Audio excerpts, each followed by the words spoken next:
Conte en valencià. Hola, vinc d'Ucraïna, la meua família. Hola, soc Maria, però tots em diuen Masha. Tinc 9 anys i m'agrada molt dibuixar, cantar i anar a escola amb els meus amics. Algunes vesprades vaig al parc que hi ha a prop de ma casa a jugar. Tinc un germà que s'anomena Pavel, però tots li diuen Pasha. Té 6 anys, li agraden molt els dibuixos animats i les pel·lícules de superherois. Va a la meua escola i de vesprada també juga al parc. Ma mare s'anomena Irina, però tots li diuen Ira. Mon pare i jo li diem simplement mama. És molt alta i simpàtica. Treballa amb l'ordinador a casa i en una oficina. Mon pare s'anomena Yaroslav, però tots li diuen Slava. És professor d'educació física en una escola de primària. A més, també és entrenador de bàsquet. Som ucraïnesos i vivim a Ucraïna. És un país molt gran i bonic. En vacances viatgem amb els meus pares a diferents llocs d'Ucraïna. Hem estat a Kiev, a Kharkiv, a Odessa, a la platja de la Mar d'Azov, a Lviv i als Carpats. A mi m'agrada la muntanya, però el meu germà prefereix la platja. Vivim en una ciutat, però tot ha canviat molt en poc temps. A Ucraïna ha esclatat una guerra i hem eixit fugint de les bombes. Els meus pares estaven molt tristos i preocupats. Vam agafar un tren fins a la frontera amb Polònia. Mon pare es va acomiadar allí de nosaltres i es va quedar a Ucraïna. Tots vam plorar molt i ens vam abraçar a ell. Jo no volia deixar-lo a soles, però vam haver de marxar. A la frontera hi havia molta cua i vam tardar unes hores a eixir.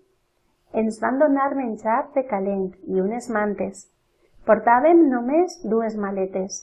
Vam agafar un autobús i després de 3 dies vam arribar a Espanya.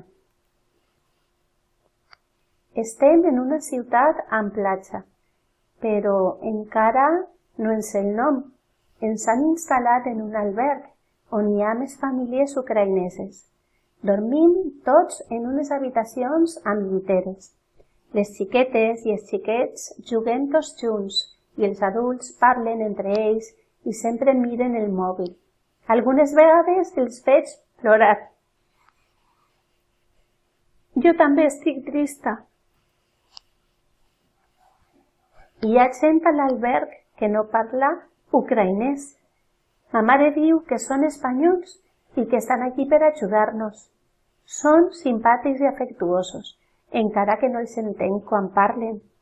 M'han ensenyat algunes paraules, però és molt diferent a l'ucraïnès.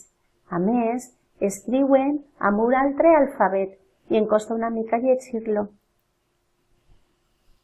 El menjar de l'alberg és bo, però no és com el que cuinem a casa.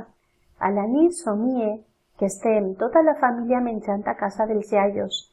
Han cuinat borsch, vareniki, holodes i de postres tenim nalesniki i també bevem kvass. Potser ens deixen una casa mentre visquem a Espanya.